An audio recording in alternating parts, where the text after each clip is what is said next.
Halo pemirsa BTV, apa kabar Anda hari ini? Semoga selalu sehat dan selalu bersemangat untuk menjalani aktivitas. Hari ini program Berita Newspoint hadir menjumpai Anda bersama saya, Belinda Amanda. Selama 30 menit ke depan, Newspoint akan menyajikan berita terbaru seputar Universitas Brawijaya dan Malang Raya. Jangan kemana-mana, keep on our channel Newspoint.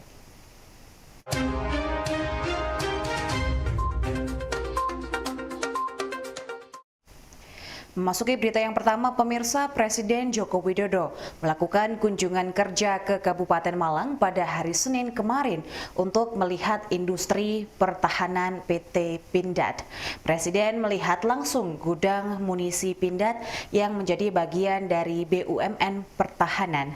Kepada media, Presiden Jokowi mengatakan bahwa saat ini produk Pindad yakni munisi banyak mendapat pesanan dari berbagai negara. Untuk itu, pemerintah telah memberikan penambahan modal negara untuk meningkatkan kapasitas produksi munisi menjadi 415 juta peluru per tahun.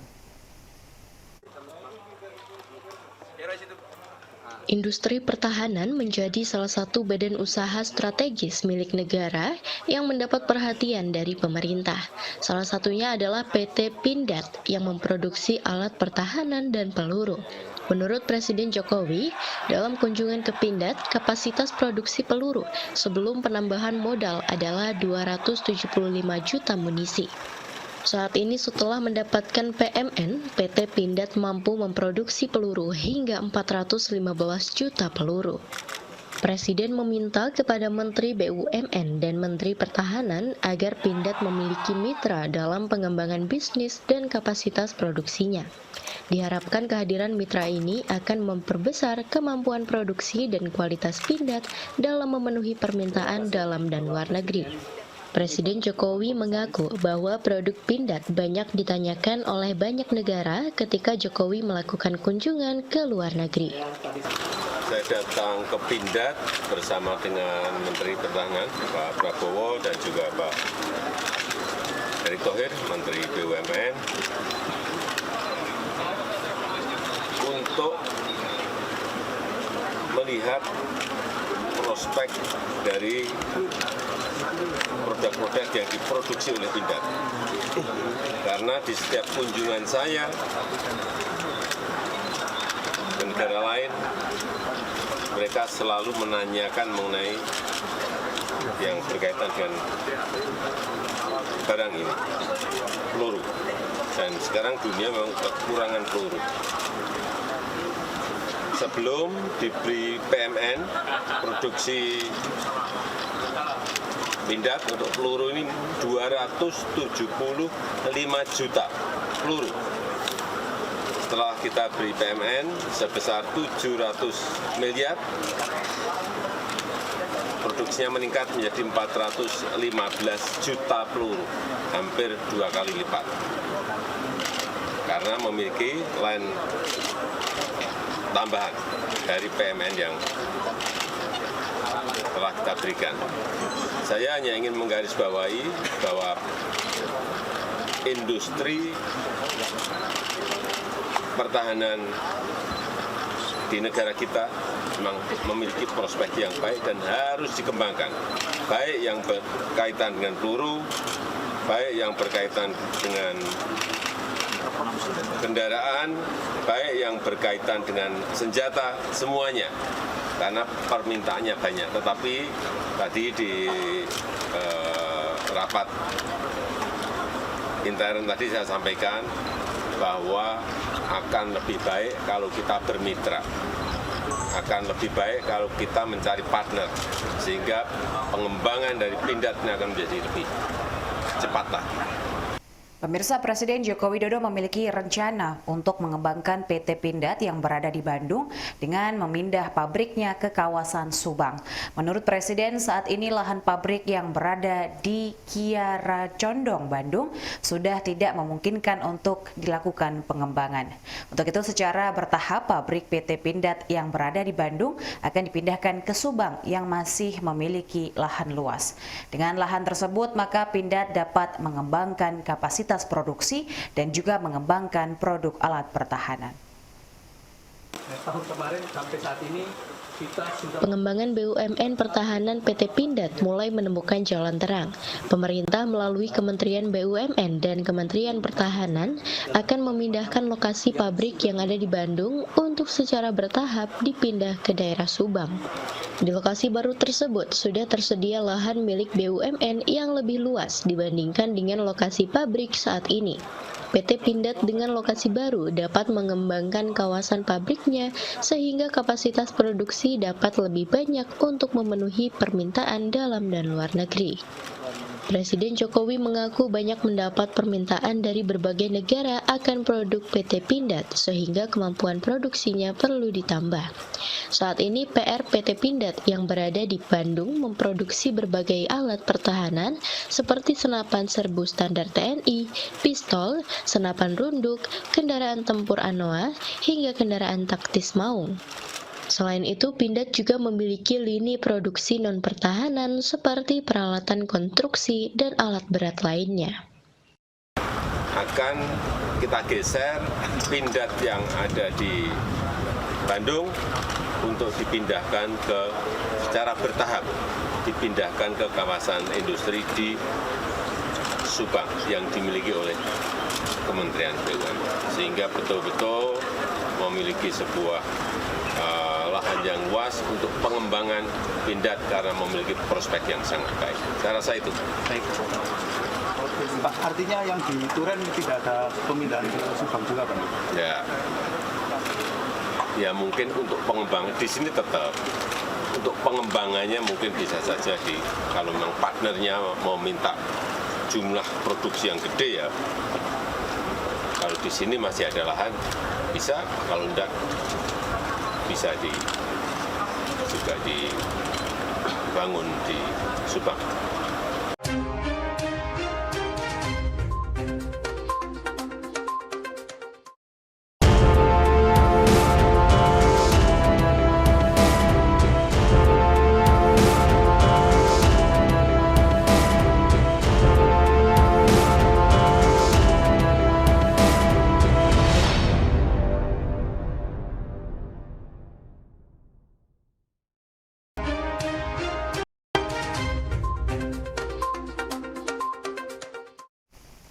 Pemirsa, berbagai tanaman yang memiliki manfaat bagi pengobatan banyak dijumpai di masyarakat.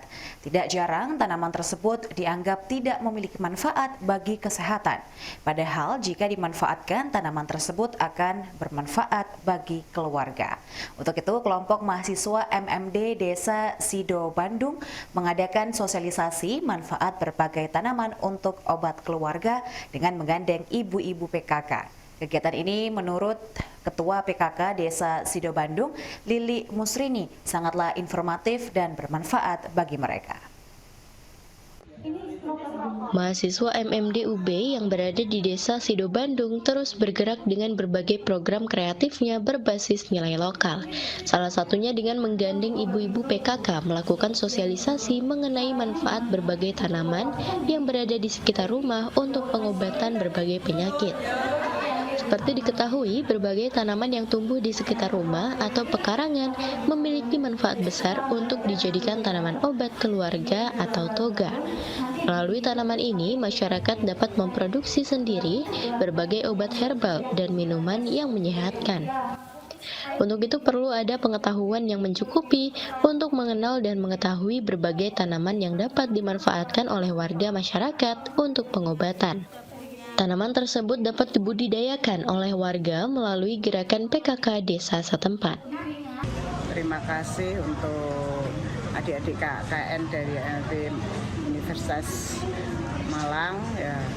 Terima kasih atas sosialisasi pada hari ini kepada tim kami sebagai Ketua PKK Desa Sido Bandung memberi apresiasi sekali kepada adik-adik sekalian karena pada hari ini diberikan sosialisasi tentang manfaat tumbuh-tumbuhan yang berguna untuk tanaman-tanaman berguna untuk obat-obatan.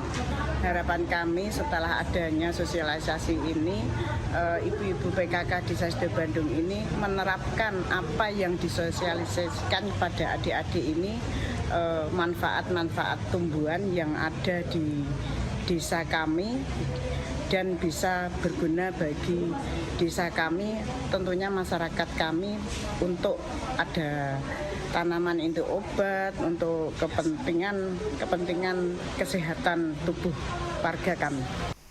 Pemirsa, kebutuhan energi di Indonesia saat ini setara dengan 909 juta ton BOA dengan 80% dipenuhi dari sumber energi fosil. Di sisi lain, cadangan energi fosil Indonesia diperkirakan hanya mencapai 50 tahun lagi. Untuk itu dibutuhkan upaya untuk melakukan konversi energi dari sumber daya fosil kepada sumber daya energi terbarukan. Hal inilah yang melatar belakangi Guru Besar FTPUB, Profesor Bambang Dwi Argo, untuk melakukan inovasi melalui reaktor superkritis yang mampu melakukan konversi energi berbagai upaya memenuhi kebutuhan energi dari sumber terbarukan. Kebutuhan energi di Indonesia dan dunia akan terus meningkat seiring dengan makin banyaknya aktivitas manusia. Namun, hal ini tidak berbanding lurus dengan ketersediaan sumber energi fosil yang semakin menipis. Kondisi ini tentu membutuhkan solusi agar dapat ditemukan sumber energi alternatif atau sumber energi terbarukan yang lebih ramah lingkungan dan tersedia dalam jangka waktu lama. Hal inilah yang kemudian melahirkan berbagai inovasi mengenai pemanfaatan sumber energi terbarukan atau konversi dari energi fosil kepada energi yang lebih baru. Salah satunya dikembangkan oleh Guru Besar UB, Profesor Bambang Dwi Argo, yang mengembangkan energi terbarukan melalui alat reaktor superkritis. Saat ini Bambang terus mengembangkan peralatan yang ditemukannya agar nantinya dapat bermanfaat secara maksimal untuk menghasilkan energi terbarukan. Di sini kami sudah mengembangkan satu tahap yang sudah berhasil, yaitu teknologi mengkonversi bahan minyak tadi menjadi biodiesel menggunakan teknologi reaktor superkritis. Jadi teknologi ini memang ada dua tipe, yaitu tipe yang sifatnya batch atau statis, di mana ini masih dalam skala laboratorium. Kemudian yang kita kembangkan adalah bagaimana kita mengembangkan reaktor superkritis yang semi kontinu, dan ini bisa dijadikan prototipe untuk industri. Disitulah penelitian ini yang nanti akan saya paparkan ya. Jadi keberhasilan dari kegiatan penelitian superkritis dalam tipe batch ini sudah kita dapatkan dan kita kembangkan menjadi reaktor superkritis semi kontinu, di mana intinya kita itu menambahkan sebuah alat penukar panas untuk bisa bekerja secara kontinu atau semi kontinu. Dan di dunia itu belum ada. Pemirsa, kegiatan Dharma Wanita di Universitas Brawijaya dan Fakultas diharapkan dapat bersinergi dengan masyarakat sehingga dampaknya dapat dirasakan langsung oleh masyarakat. Hal ini ditegaskan oleh Ketua Dharma Wanita UB, Rani Mariana Widodo.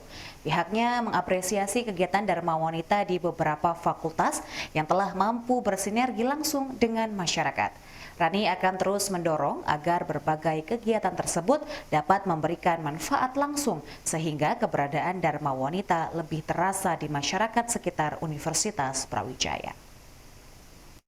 Kegiatan Dharma Wanita di Universitas Brawijaya diharapkan tidak hanya memberikan manfaat bagi anggota, namun juga bagi masyarakat sekitar kampus UB. Untuk itu perlu diadakan kegiatan yang mampu menggandeng masyarakat agar kehadiran Dharma Wanita memberikan dampak yang lebih luas kepada masyarakat.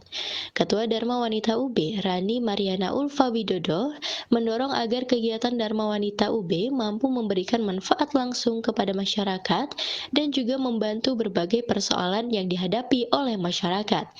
Dengan bersinergi dengan berbagai kelompok masyarakat, diharapkan kiprah dan peran Dharma Wanita akan lebih memberikan manfaat dan kontribusi bagi pengembangan kehidupan sosial dan pendidikan.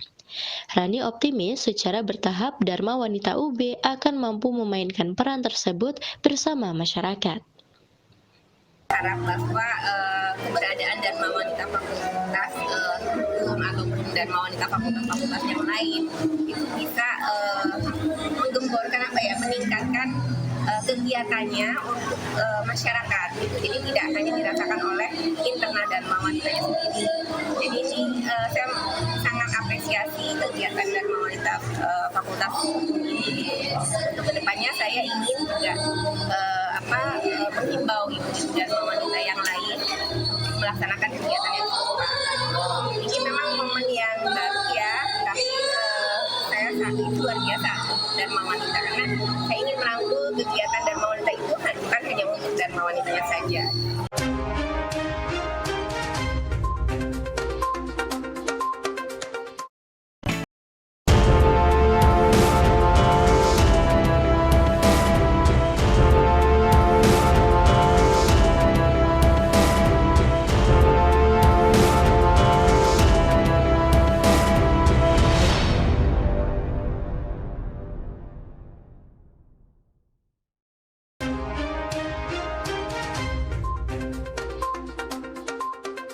Pemirsa, pemanfaatan daun kelor sebagai media untuk mencegah pre-DM menjadi diabetes mellitus diteliti oleh mahasiswa program doktor Fakultas Kedokteran UB, Ala Diana Cahya Ningrum. Pada diminasi hasil penelitian memaparkan hasil penelitiannya untuk memanfaatkan daun kelor tersebut. Menurutnya, pre-DM ini sudah sangat banyak terjadi dan membutuhkan penanganan dengan manfaat berbagai bahan baku yang ada di Indonesia termasuk kelor. Penyakit diabetes menjadi salah satu penyakit yang memiliki penderita besar di Indonesia. Untuk itu, perlu dilakukan berbagai upaya pencegahan dan pengobatan agar pasien dapat disembuhkan. Salah satu upayanya adalah dengan melakukan pencegahan agar pre-DM tidak menuju menjadi diabetes mellitus. Hal inilah yang menjadi perhatian kandidat Dr. Ala Diana Cahya Ningrum yang sedang menempuh program doktor di Fakultas Kedokteran UB. Melalui riset daun kelor, Ala Diana mencoba untuk memaksimalkan manfaat kelor sebagai sarana pengobatan agar pre-DM tidak menjadi DM. Langkah ini merupakan upaya Ala Diana untuk memanfaatkan bahan lokal yang ada di Indonesia dalam upaya menemukan obat dan pengobatan yang tepat bagi penyakit diabetes. Saya telah berhasil menyelesaikan hasil penelitian saya disertasi dengan judul Pengaruh Pemberian Serbuk Daun Kelor Lokal Pulau Lombok dalam Pengendalian Kadar Glukosa Darah pada Tikus Model Pre-DM. Jadi adapun yang melatar belakangi dari penelitian ini yaitu bahwasanya masalah pre-DM ini merupakan masalah kesehatan yang bersifat global yang perlu mendapatkan perhatian, sehingga di mana angka ini dapat ditunjukkan dari tingginya masalah pre-DM di beberapa negara. Tertinggi yaitu di Amerika dan di Indonesia sendiri dari data Riskesdas tahun 2018 ini menunjukkan adanya angka terjadinya pre-DM dari hasil pemeriksaan glukosa toleransi glukosa terganggu sebesar 30,8%. Sedangkan hasil pemeriksaan dari glukosa darah puasa terganggu ini sebesar 24,6%. Jadi di samping angka yang tinggi tadi, pre-DM ini akan menimbulkan masalah kesehatan apabila tidak dikelola dengan tepat, yaitu dia akan berkembang menjadi DMT2 yang sifatnya nanti adalah kronis. Kemudian akan menimbulkan berbagai penyakit lebih awal seperti hipertensi, jantung, gagal ginjal. Pemirsa, program sedekah subuh yang berada di daerah Dinoyo Malang sudah berlangsung sejak 2 tahun ini. Kegiatan yang menyediakan makanan gratis bagi warga sekitar dan masyarakat umum dengan menu yang bervariasi tiap harinya. Bambang, salah satu pegiat sedekah subuh, menjelaskan bahwa kegiatan ini semakin banyak menarik minat donatur sehingga saat ini mampu menyediakan 200 porsi hingga 250 porsi per harinya. Bambang juga mengutamakan wanita dan anak-anak dengan penyediaan tempat khusus bagi mereka. Kegiatan bersedekah di Kota Malang terus meningkat. Hal ini terlihat dari kegiatan sedekah subuh yang berada di daerah Dinoyo yang terus berjalan selama 2 tahun. Setiap harinya, komunitas ini menyediakan makanan gratis bagi warga maupun masyarakat umum yang melintas. Setiap harinya tidak kurang dari 200 porsi hingga 250 makanan gratis disediakan oleh komunitas ini. Pegiat mengutamakan wanita dan anak menjadi prioritas dengan menyediakan tempat khusus bagi mereka. Kegiatan ini sangat membantu masyarakat yang tidak dapat menyediakan makanan di pagi hari karena keterbatasan ekonomi. Sedekah subuh ini sudah didirikan bulan Juli 2 tahun yang lalu. Jadi tahun 2021 sudah berdiri. Awalnya dia berdiri di sebelah pojok, di sebelahnya Toko Rani. Langsung pindah lagi karena akses dari parkirnya banyak kendala-kendala dari parkir. Dan sampai berdiri sampai sekarang ini alhamdulillah sedekah subuh sudah berjalan dengan normal, walaupun masih ada sedikit kendala dari parkir, tapi kiri kanan dari sedekah subuh ini sudah diizinkan untuk disediakan untuk parkir. Karena berbasis muslim ya, sedekah subuh berbasis muslim, jadi kita pisahkan tempat perempuan sama tempat laki-laki dan kita utamakan sama ibu-ibu dan anak-anak itu didahulukan agar semuanya itu biar kondusif, karena ibu-ibu kasihan kalau antri harus rondol-rondolan gitu. Jadi kita pisahkan ibu-ibu, remaja putri atau siapapun yang merasa perempuan ada di dalam, untuk bapak-bapak itu ada di luar. Dan ini semua boleh makan gratis di sini, tidak dibatasi siapapun. Siapapun boleh makan gratis di sini, bawa keluarga pun dipersilakan. Karena kita semakin hari, semakin lama, semakin banyak penyediaannya. Yang awalnya cuma 100, sekarang sudah menjadi 250 porsi atau 250 piring. Kegiatan berbagi makanan dalam sedekah subuh menarik perhatian masyarakat dan juga warga lainnya. Pengemudi ojek online misalnya banyak memanfaatkan kegiatan ini untuk menikmati sarapan gratis yang sudah disediakan. Selain itu, mahasiswa sekitar juga memanfaatkan makanan ini untuk sarapan sebelum berkegiatan di kampus. Warga mengaku sangat terbantu dengan kegiatan sedekah subuh ini untuk mendapatkan makanan bergizi setiap harinya. Kegiatan sedekah subuh dirasakan manfaatnya oleh masyarakat sekitar. Selain itu, para pengemudi ojek online dan mahasiswa juga merasakan manfaat dari kegiatan sedekah subuh. Melalui pembagian makanan ini, para pengendara ojek online sangat terbantu dalam mengurangi pengeluaran mereka. Hal yang sama juga dirasakan oleh mahasiswa yang mengaku terbantu di saat mereka kehabisan uang saku. Kegiatan sedekah subuh yang berjalan di daerah Dinoyo menyediakan makanan hingga 250 porsi yang dibagikan kepada warga dan pengguna jalan. Sarapan gratis subuh ini semua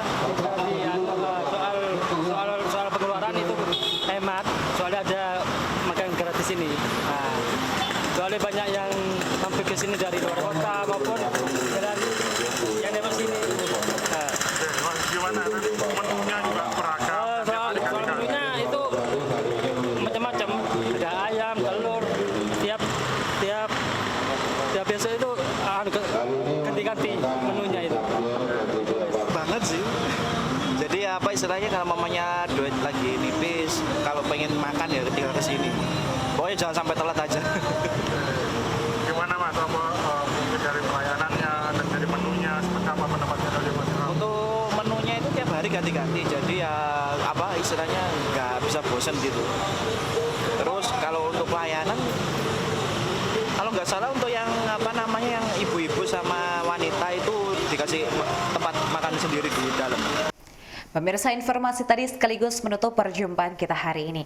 Jangan lupa untuk selalu menyaksikan News Point setiap hari pukul 13.00 waktu Indonesia Barat hanya di UBTV, Televisi Pendidikan Universitas Brawijaya.